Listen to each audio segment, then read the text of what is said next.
बिस्मिल्लाहिर्रहमानिर्रहीम। अस्सलाम वालेकुम नाज़रीन, आप यूट्यूब चैनल देख रहे हैं। मैं इमरान खान हूँ। कौन कौन कहाँ पहुँचा है और सूरत हाल क्या है, ताज़ा तरीन सारी अपडेट्स मैं आपको बता देता हूँ। लेकिन पहले आप ये देख लें कि हुकूमत के कैंप में कितनी खलबली है। सारी रात कोई सो नहीं पाया और बहुत ज़्यादा परेशानी है। जो हुकूमती लोग हैं या हुकूमती जमातों से जिनका ताल्लुक़ है, वो लोग इवन हमसे रब्ता करके पूछ रहे हैं कि आपको क्या लगता है कि पाकिस्तान तहरीक इंसाफ की हिकमत अमली क्या है। यानी उनके पास अब कोई क्लू नहीं है, उन्हें समझ नहीं आ रही कि निपटना कैसे है या अब करना क्या है। क्योंकि इतनी बड़ी पॉलिटिकल मूवमेंट पूरे पाकिस्तान के अंदर, लीडरलेस मूवमेंट, जहां लीडर जेल में मौजूद है और पूरा पाकिस्तान निकला उसके लिए, ये पाकिस्तान के सियासी लोगों ने पहले विटनेस नहीं की। और ये तो किसी का ख्वाब ही हो सकता है कि उसको इतनी बड़ी मकबूलियत मिले। हुकूमत की बौखलाहट का अंदाज़ा आप वज़ीर दाखिला के एक स्टेटमेंट से लगा सकते हैं।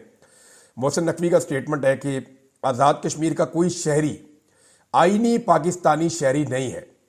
इसका किसी इंतशार में शामिल होना, दहशतगर्दी में शामिल होना है। ये इतना बड़ा ब्लंडर किया है ना कि पाकिस्तान का 70 साल का नैरेटिव उड़ा के रख दिया इस शख्स ने। कायदे आज़म मोहम्मद अली जिन्ना ने फरमाया था कि कश्मीर पाकिस्तान की शारग है। ये उस नैरेटिव को उड़ा दिया है। कल को अगर कश्मीरी ये कहते हैं कि जनाब आप फिर यहाँ पे नौकरियां करने क्यों आते हैं, यहाँ पे आके आप हमारे एडमिनिस्ट्रेटिव मामला को क्यों छेड़ते हैं अगर हम पाकिस्तान नहीं, वो भी बेशुमार चीज़ें कह सकते हैं। वजीर दाखिला को ऐसा इररिस्पॉन्सिबल स्टेटमेंट देने से पहले 10 दफा सोचना चाहिए था। और अगर उन्होंने ये स्टेटमेंट दे दिया है तो इस पर रुजू करके उनको माफ़ी मांगनी चाहिए। बुखलाहट बहुत ज़्यादा है, हुकूमत बहुत परेशान है।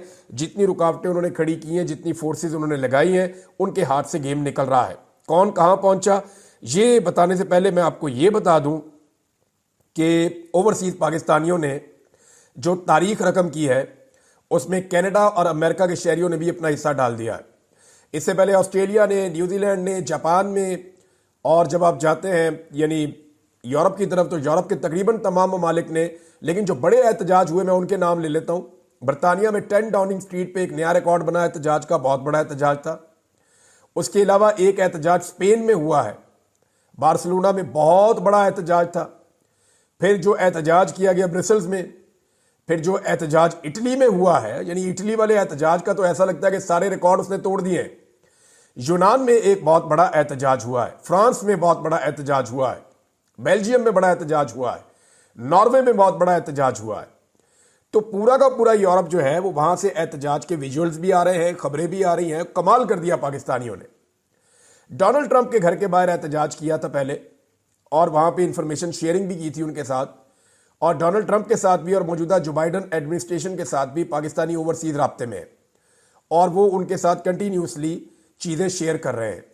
दूसरी जानिब वाशिंगटन डीसी में, यहाँ पाकिस्तान तहरीक इंसाफ जो है उसका असर रसूख उतना ज़्यादा नहीं था, ये मानने वाली बात है, और ऐसा पहले भी हो चुका है कि वहाँ कंट्रोल कर लिया जाता है। वजह यह है कि वहाँ पे जो पाकिस्तानी एम्बेसी है उसका बहुत असर रसूख है, वहाँ पे पाकिस्तानी इंटेलिजेंस एजेंसियों का भी असर रसूख है, और वहाँ के जो ओवरसीज़ हैं वहाँ अक्सर हम देखते हैं कि वो चीज़ नहीं हो पाती। लेकिन वहाँ पे भी बहुत बड़ा एहतजाज हो गया डीसी के अंदर, और बड़ा तगड़ा एहतजाज हुआ है। लेकिन अमेरिका का जो सबसे बड़ा एहतजाज हुआ वो न्यूयॉर्क टाइम्स स्क्वायर में हुआ। यहाँ पे पाकिस्तान तहरीक इंसाफ ने झंडे गाड़ दिए, बहुत बड़ी तादाद में पाकिस्तानी निकले। तो ये जो ओवरसीज पाकिस्तानियों ने किया है, ये पाकिस्तान तहरीक इंसाफ के लिए और आम पाकिस्तानियों के लिए ताज़ा हवा का झोंका है।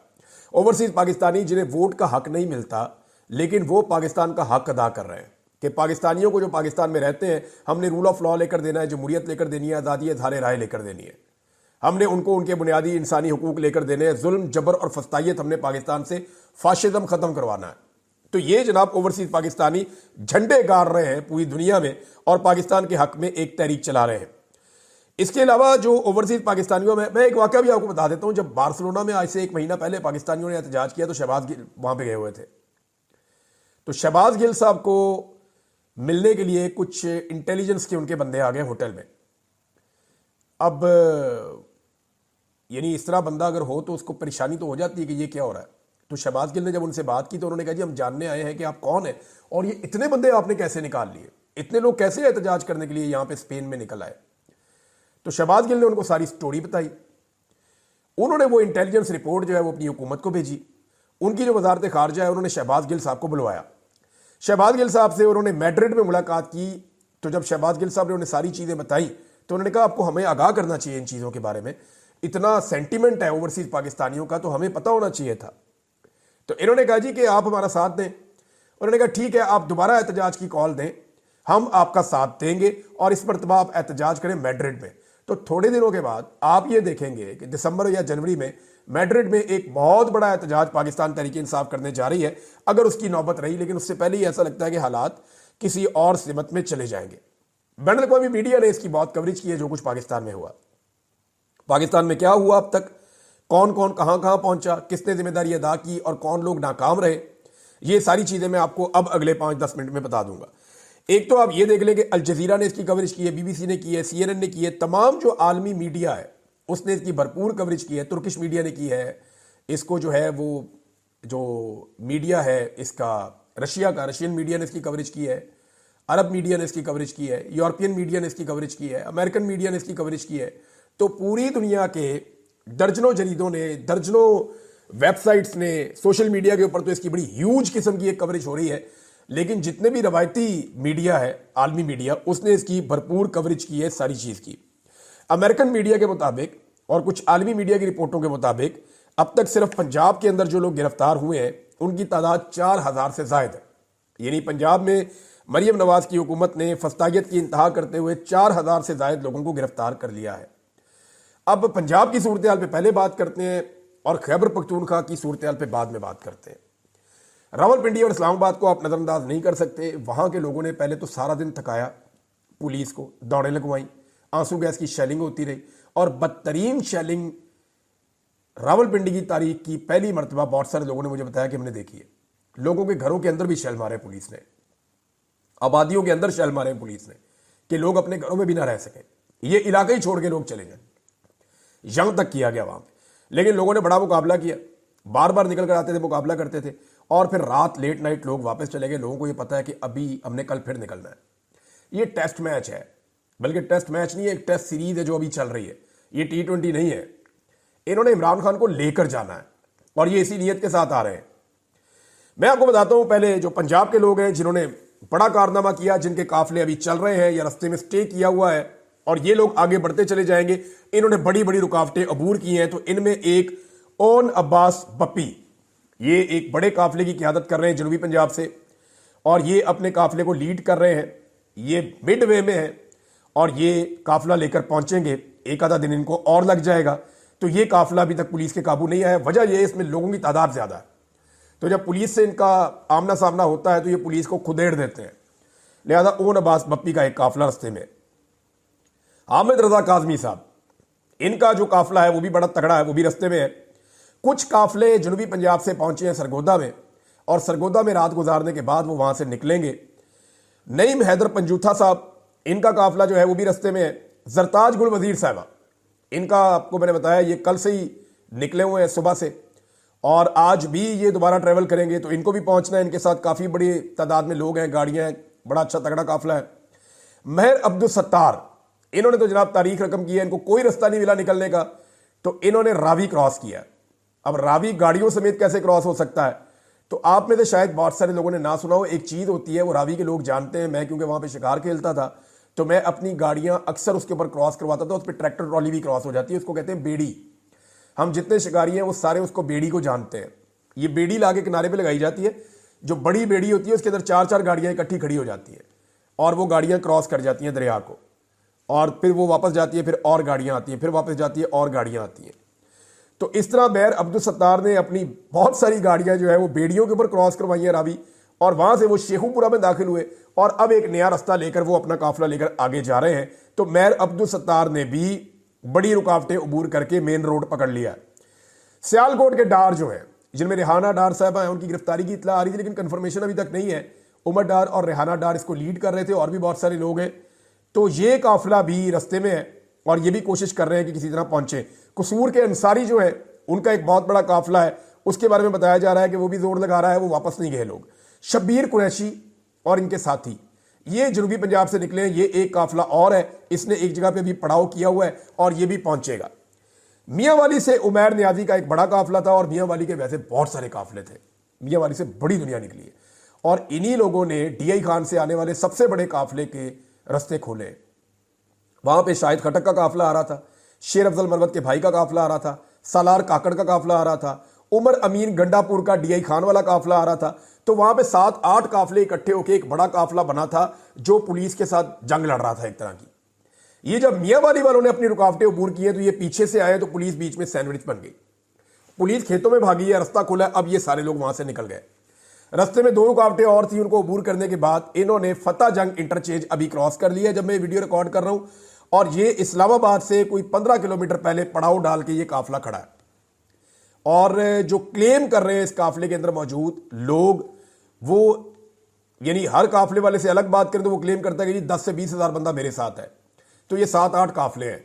यानी अगर हम ये कहें मोहताद अंदाजे में 50,000 से 1 लाख आदमी इस जगह पे मौजूद है, तो आप मोहताद अंदाजे में ये कह सकते हैं। अब इस काफिले ने जाना है इस्लामाबाद, या यहां पे रुकना है, या वापस पीछे जाना है पेशावर की तरफ, ये फैसला भी नहीं हुआ। ये फैसला होगा आज सुबह, जब आप ये वीडियो देख रहे हैं तो उस टाइम पे कभी ये फैसला होगा, क्योंकि कट्टी पहाड़ी पे बहुत बड़ी रुकावटें खड़ी की गई हैं।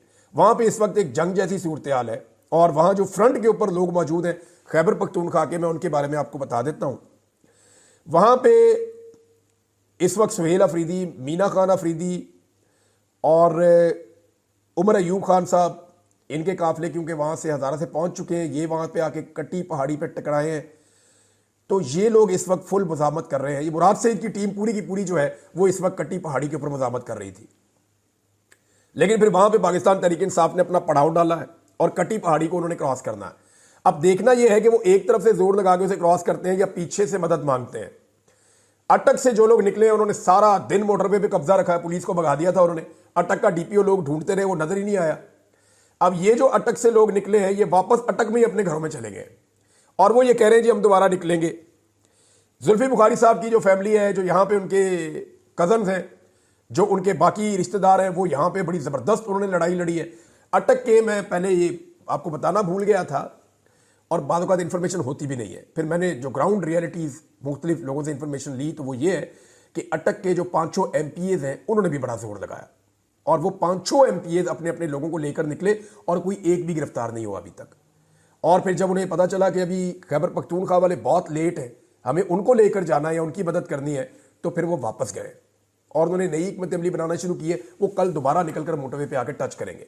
अभी मोटरवे के ऊपर इस वक्त खड़े हैं बहुत बड़े काफिले जो साउथ की जानिब से आ गए हैं, जो डीआई खान से क्रॉस करते हुए सी पैक से आए हैं। वो तकरीबन 15 किलोमीटर इस्लामाबाद से पहले, टूल प्लाजा से पहले, ये सारे वहां पे खड़े हैं और कई किलोमीटर तक वहां पे फैले हुए हैं। अब एक काफिला जो उमर अयूब के साथ आ रहा था, उनकी क़यादत में सबसे ज्यादा जंग अगर किसी काफिले ने लड़ी है तो वो इसने लड़ी है। पहले इनको एक मतलब दी गई जाके टेक्सला में पुलिस का मुकाबला करें। ये वहां गए और वहां इन्होंने कई घंटे टेक्सला में मुकाबला किया। फिर इनको कहा गया नहीं, आप अली अमीन के काफिले के साथ आकर मिले, आप वापस आए। ये वापस आए, हज़ारा मोटरवे से उतरे, तो इनको वहां पे गाजी बरोता के पास गालिबन वहां एक बहुत बड़ी मुजामत का सामना करना पड़ा। इन्होंने वो रुकावटें भी तोड़ दी।